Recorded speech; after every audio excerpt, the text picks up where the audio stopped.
kita melangkah ke depan. Negara hari ini dilanda suasana politik yang tidak menentu.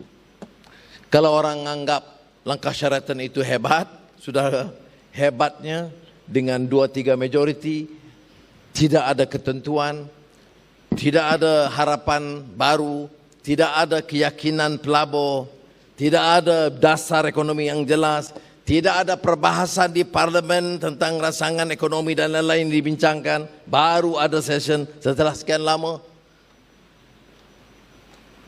Memang dari segi politik itu amat meleset. Ekonomi, sudah tengok, lihat mana arah baru dia.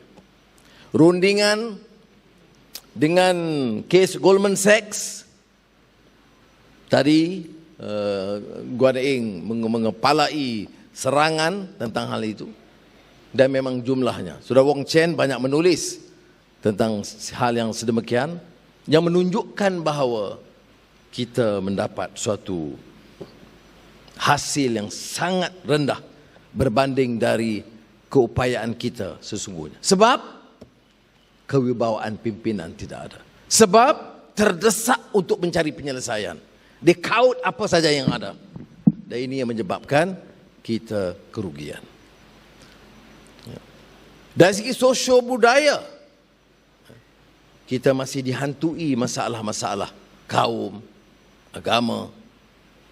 Padahal masalah kemiskinan dan kesenjangan kaya miskin itu tidak disebut. Yang disebut hanya sekarang ini usaha memulihkan kepentingan Bumi Putra.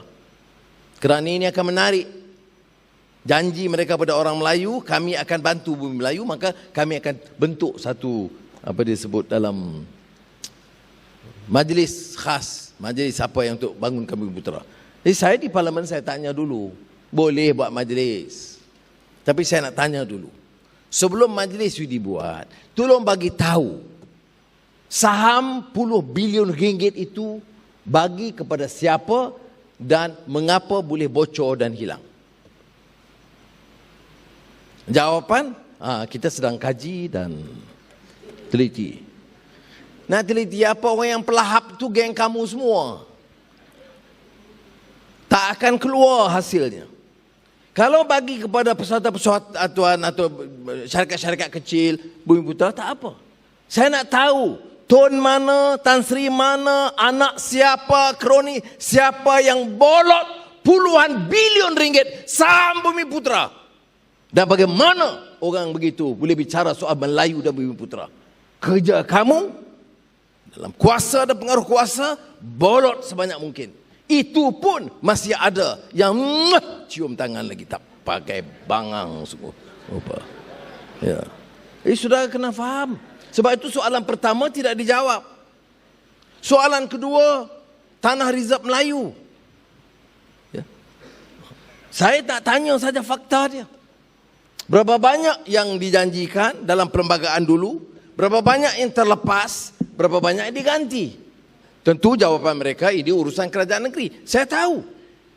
Tetapi saya nak tahu keadaannya sebelum dia membicara. Kerana bagi kita, pendekatan kita, walaupun kita sokong usaha nak tolong orang Melayu, tapi kita sokong tolong yang miskin. Supaya pendekatannya itu akan memberi manfaat kepada Melayu, Cina, India, Iban, Kadazan yang miskin. Jadi pendekatan kita berbeza. Jadi kalau ada orang mengaku dirinya keadilan, berjuang 20 tahun, hal ini pun dia tak faham, memang wajar dia keluar cepat-cepat. Sebab kita kata pendekatan kita berbeza ni. Dari segi pendekatan kita. It's a policy issue. Ya, 20 tahun kita didik. Dan memang masalah.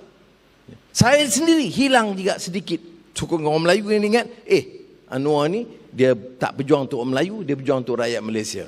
Sebab dia kata, anak Melayu, anak saya, anak Cina, anak saya. Dia, macam mana anak Cina, anak dia? Okay. Dan yang lebih parah, sudah kalau tengok video klip, yang anak Melayu, anak saya tu dia hilangkan. Jadi suruh Anwar, anak Cina, anak saya. Anak India, anak saya. anak Iban anak saya, anak Kadazan anak saya. Jadi dia tanya, anak Melayu anak siapa? Dia dah padam dah. Bahlulan.